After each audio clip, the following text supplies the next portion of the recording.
This session is about understanding policy processes, one of the central themes of thinking within the STEP Center around pathways to sustainability.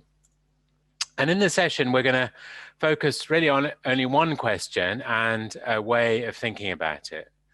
The question is, what is policy and how does it change? And it draws on, as I've said, a whole array of different materials that we've developed over time. So what is policy? Well, here's a formal textbook version. Policy comprises decisions taken by those with responsibility for a particular area, and they take the form of statements and formal policy positions on an issue, and then, unproblematically, policies are then executed by the bureaucracy. But of course, it's much more complicated than this, and that's what we're going to explore. In some senses, policy is rather difficult to pin down. A British civil servant in the 1960s described policy as rather like the elephant. You know it when you see it, but you cannot easily define it. And Clay and Schaffer argued that policy is a chaos of purposes and accidents.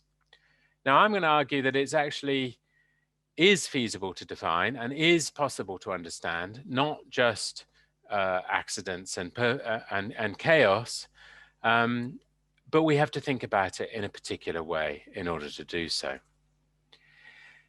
And I'm going to make the case that we have to take a political view of policy. And here's a quote from Shaw and Wright, who argue that policy is a most obviously political phenomena, yet it's a common feature of policies, particularly in the neoliberal era of policy making, that their political nature is disguised as objective, as neutral, as legal, rational idioms, and that they become disguised in a way that promote particular ideals of efficiency and of effectiveness. But actually, underneath the cloak of neutrality is this fundamental feature of modern power embedded in policymaking. So we'll come back to this political view, but what is the conventional, linear, technical view of policy that we so often see in those textbooks, often presented as a series of stages, moving from defining the issue at hand, the problem that needs to be dealt with through a process of agenda setting, exploring all the possible options for resolving that problem, weighing up the costs and benefits through cost-benefit analysis or other forms of assessment, and then making a rational choice about what's the best option through a process of decision-making, and then unproblematically implementing that policy and evaluating its outcome. Now, those stages we can often recognize, but I'm going to suggest that there are some problematic assumptions that exist underneath this sort of neat, technical, linear view of policy making. First, and perhaps most problematically, is that there's this assumption that fact and value are somehow separated. Truth, in other words, speaks to power. Science and evidence wins out in a rational process. And that rational process is wrapped up in a bureaucratic and administrative system of policy making, where expertise is independent, objective, and scientific, and the bureaucracy just implements accordingly. And we'll see, for obvious reasons, that these assumptions are deeply problematic. Because, and this slide draws on a mountain of literature from different disciplines, because there are always overlapping and competing agendas and interests, as political science suggests. That implementation isn't just this linear process. There's always what public administration scholars call disjointed incrementalism or muddling through. That implementation often involves discretion, negotiation by frontline workers. And that, as sociology and anthropology suggest, decisions are not discrete and technical. Facts and values are always intertwined. And as science and technology studies, STS argues, technical experts and policy makers mutually construct policy. Science and policy co-evolves together. So the relationships between science and policy are problematic and have to be questioned.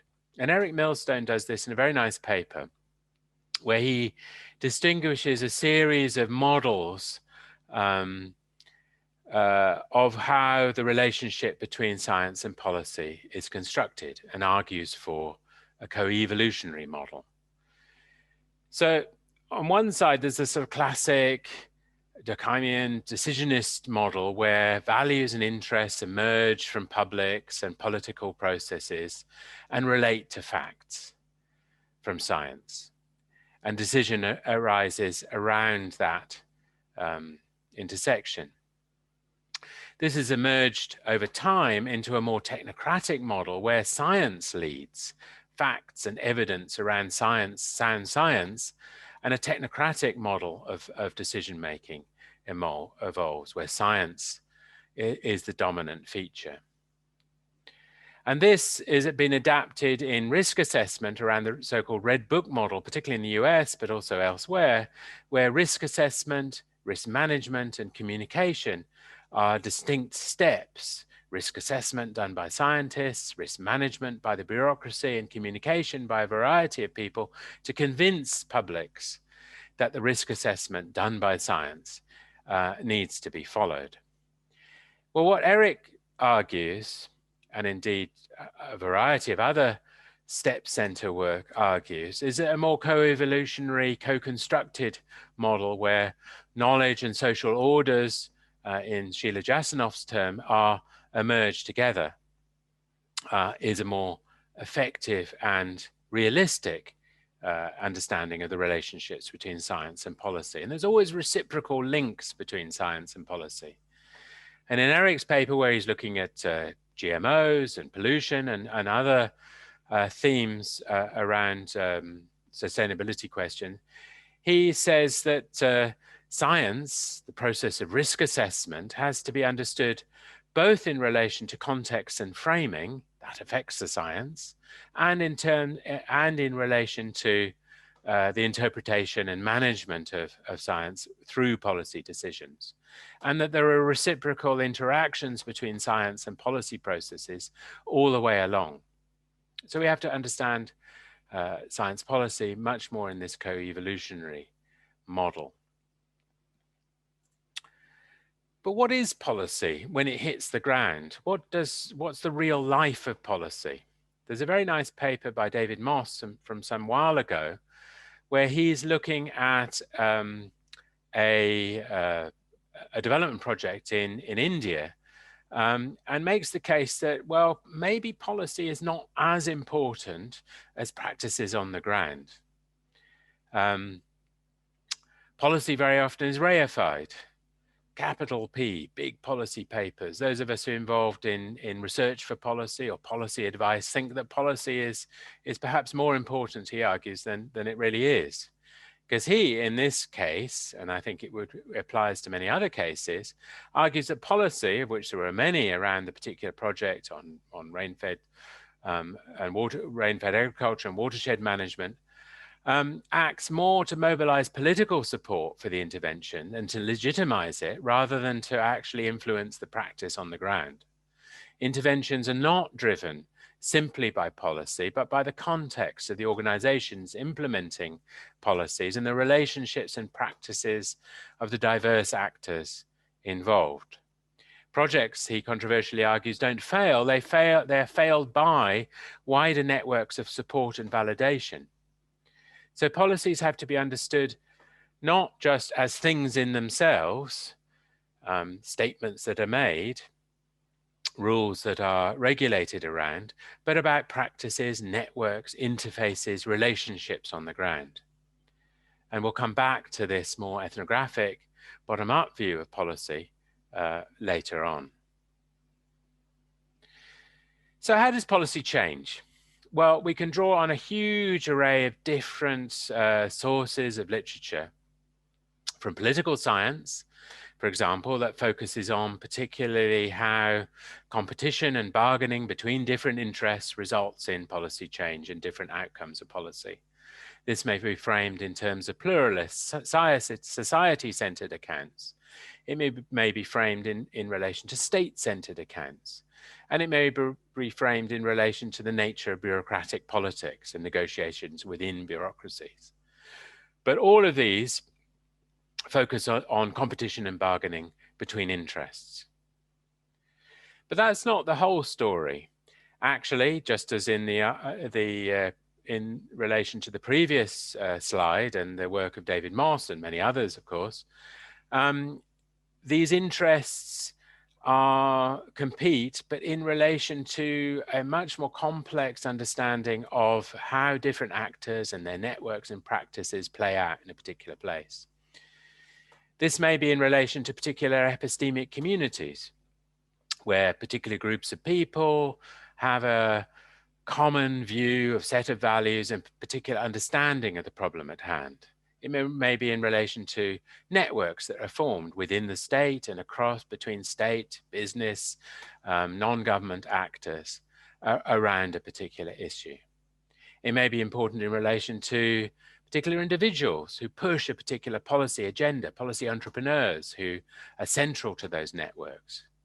And we may understand it, as Moss and others have argued, and Norman Long in particular, around the encounters that occur at the interface between policy actors and recipients of policy.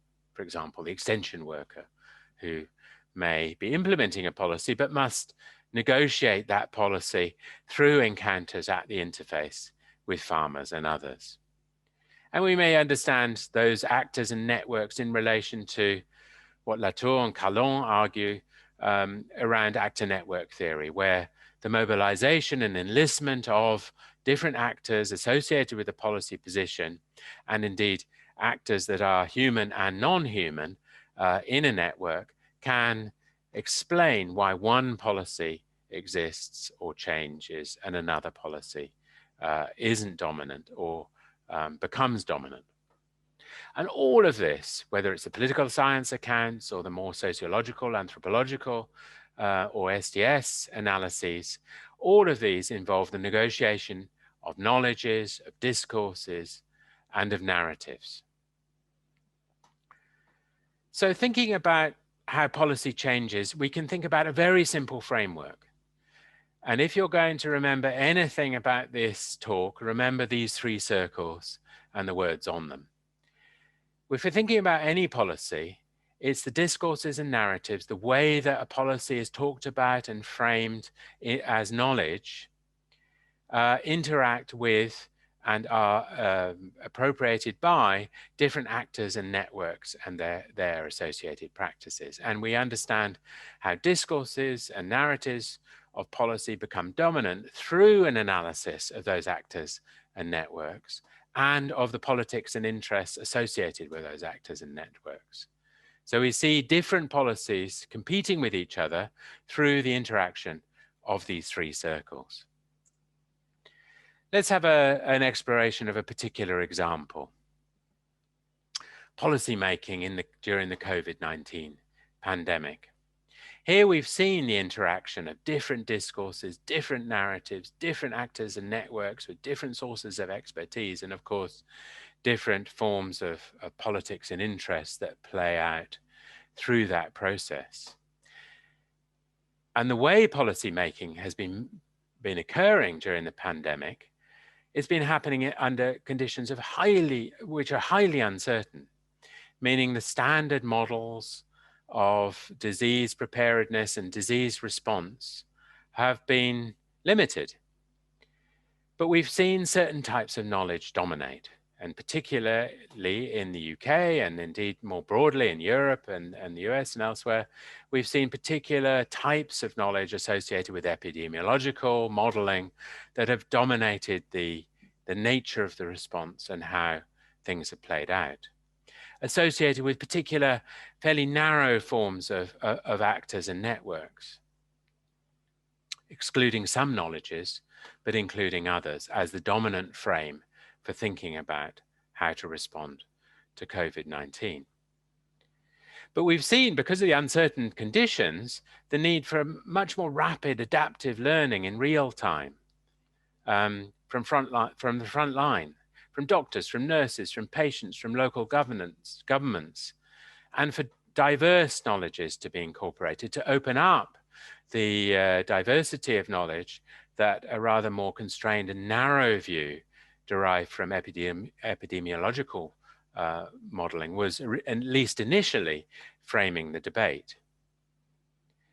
And contrasting the European and the UK setting, for example, with that which happened in East Asia, we see how different historical experiences framed how actors and networks have formed and how policy has unfolded and how narratives are being presented quite dramatically. So in East Asia, with a big experience and dramatic experience in the early 2000s around SARS, we saw the need for quite a different understanding of how a pandemic response should be constituted compared to in Europe, where the response was very much associated with lessons learned from previous influenza pandemics. Different forms of expertise, different narratives, different actor networks, and different incumbent interests, indeed, that have allowed, in one case, in East Asia, a much more flexible, adaptive response, and in, at least initially in the UK and Europe, a much more narrow, centralized response. So we see policy making comparatively in the pandemic, responding to uncertainty in very different ways and responding to the context in very different ways. But what lessons can we draw? Well, we draw from it that uncertainty is central, particularly in a pandemic situation, but also in many other settings where sustainability questions are being addressed, and that simple centralized control through a particular type of narrow scientific type of expertise is probably futile. And that as in East Asia, opening up the learning about what we do in real time to a more decentralized network of diverse forms of expertise is really vital. And that within that, there are often key actors, reliability professionals who are operating maybe at the front line as doctors, nurses, local government officials, who are crucial to linking broader policy about pandemic preparedness and response to the practice on the ground. So some particular lessons drawn from the pandemic, which could be applied elsewhere to other settings where we see yet again the interaction of particular types of discourse and narrative with particular types of actors and networks, with particular types of interest and politics interacting through those three circles. So how are policy narratives constructed? What's the storyline that's developed through a particular version of a policy? Because we see, for example, in the pandemic example, different types of policy pathways emerging. And the pathways approach is very much about thinking about how knowledge and actors and policies combine to create particular narratives around particular pathways, and how other alternative policy narratives and other alternative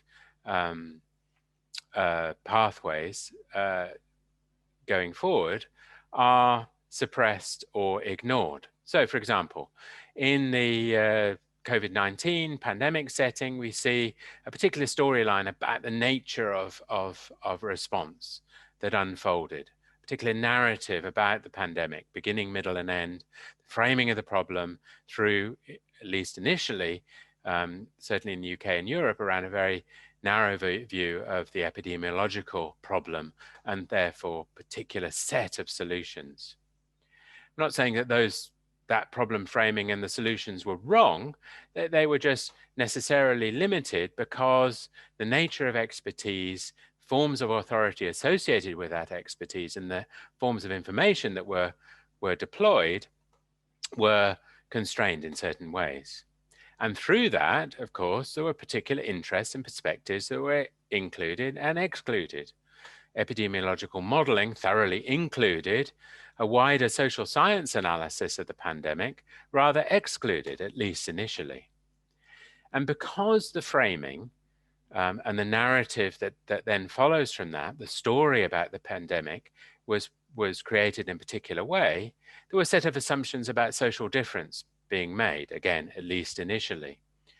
The models that were constructed, the story of the pandemic was very much a national story about response and not thinking about different geographic locations within a country or within a region, or about racial and ethnic differences or gender differences or wealth differences, which we've seen as the pandemic has unfolded, being absolutely central to understanding how policy needs to be nuanced and focused around questions of social difference. And through this, we can also think about how a narrative might be reframed from a narrow version, epidemiological version, in the case of COVID-19, to one that understands the disease in a more social and political way, and a wider narrative that might emerge as a result. So, constructing policy narratives means constructing particular pathways of policy. And to do so is a political process around framing, around sources of expertise, around interests, around social difference. But confronting particular narratives is also equally a political process about reframing, about thinking about new forms of actors and networks, new forms of expertise that might be deployed to create an alternative pathway. One of the reasons that the STEP Center has been interrogating policy processes over the years was a question that was raised early on. Why do particular policy narratives get stuck? We'd all been engaged in research on sustainability questions in different parts of the world. But the evidence that we were developing with partners in the field about policy change was often not being listened to. Now, any researcher gets frustrated when their brilliant research is not listened to, but we have to ask the deeper question of why. Why is it that particular policy narratives, even if challenged by excellent research by STEP Center researchers and partners around the world, why do they get stuck, and why are our alternative visions of policy not incorporated?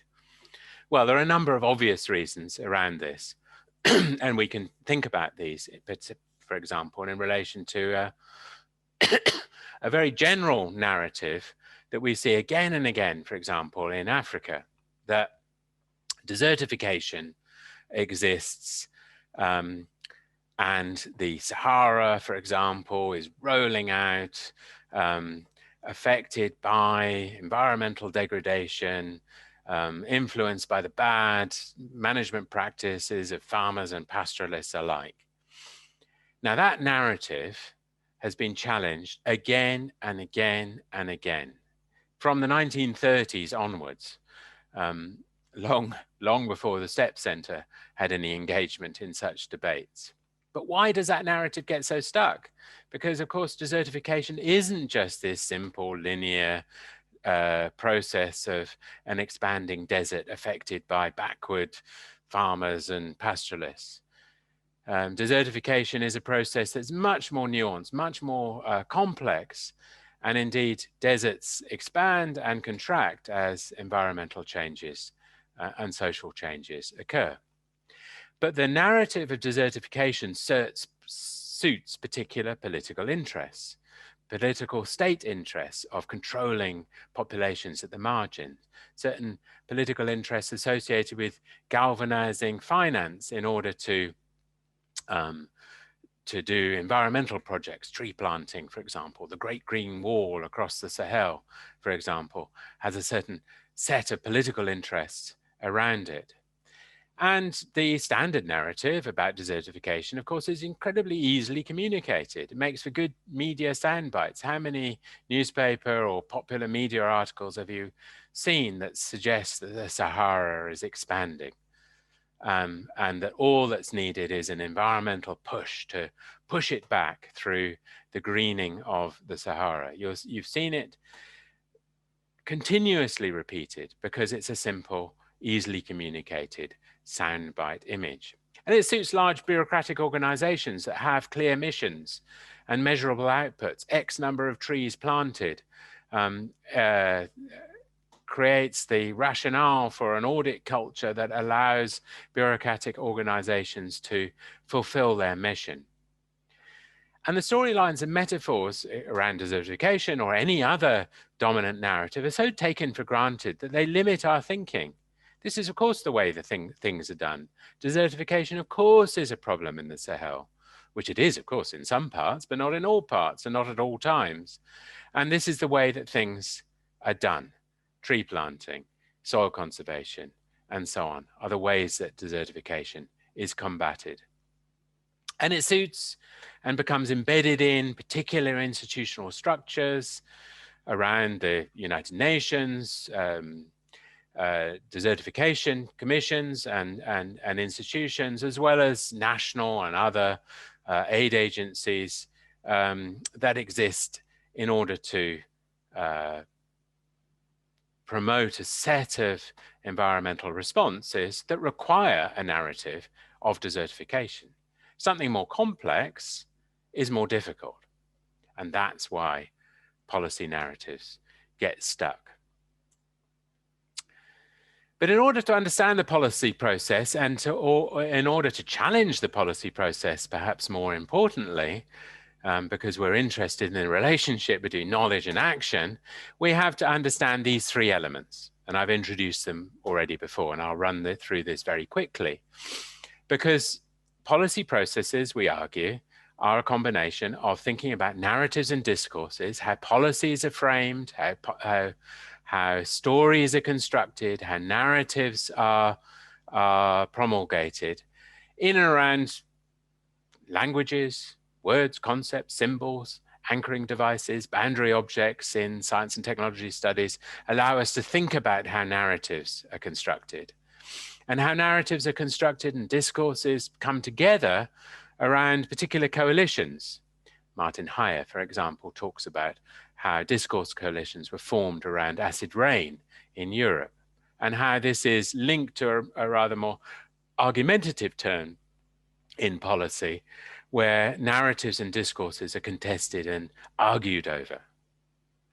So narratives and discourses, of course, are then linked to actors and networks. And we covered this already before, thinking about how actors and networks come together and individuals and indeed things are enrolled and enlisted in a particular vision of policy in actor network theory, or more simply around particular sets of networks that exist across governmental and non-governmental actors that push through their actions a particular version of policy. And this then in turn has to be understood through relationships of power and politics and interests, as we've discussed. Power being executed through a process of policy making seen as a political technology, in the words of Foucault, or policy understood as in relation to political economy,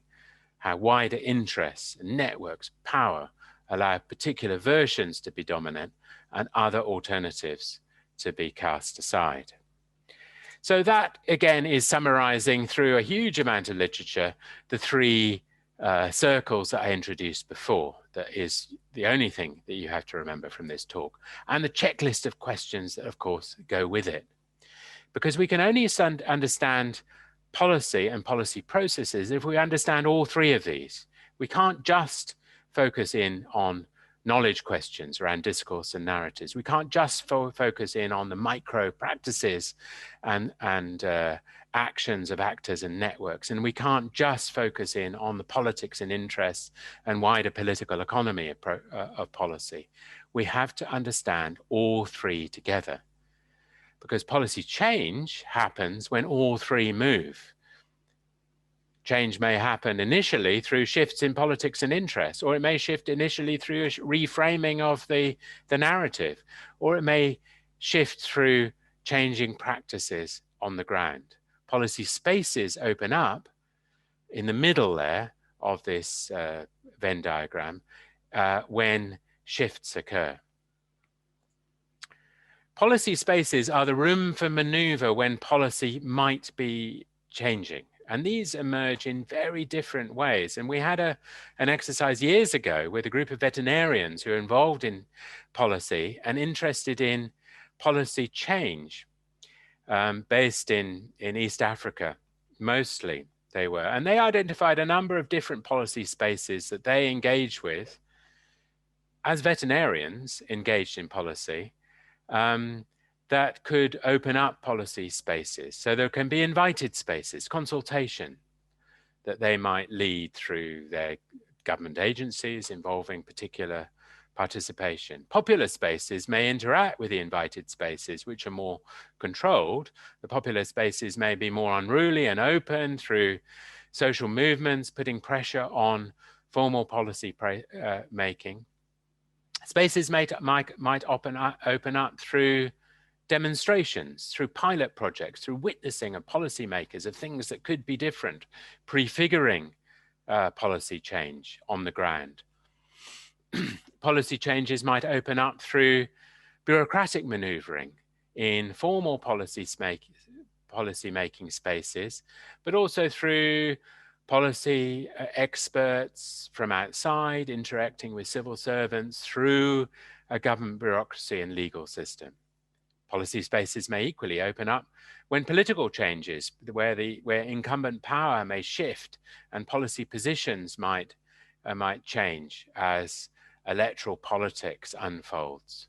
And policy spaces may open up more discursively when new framings are introduced into the debate through various media as a policy issue is recast in different ways, discursively, as a new narrative, if you like, emerges around policy. So all of these policy spaces open up rooms for maneuver. In certain places at certain times, some may be more important than others. But thinking about them together, we can think about how policies might change. Because again, back to the pathways approach, we're thinking about closing down processes that close down policy options and processes that open up. And we're interested in opening up options for policy change. But we also have to understand and confront how policy change is closed down, very often through narrow policy processes, through particular versions of sound science or evidence-based policy making, or particular types of modeling, for example, that exclude uncertainty and suggest a particular pathway of change. And we often get, as we saw in several cases here around desertification or around COVID-19 or pandemic preparedness and response, a lock-in to particular pathways of response that are favored by particular incumbents who are in positions of power, and a privileged narrative emerges around a particular pathway of policy change. And we have to understand that politically.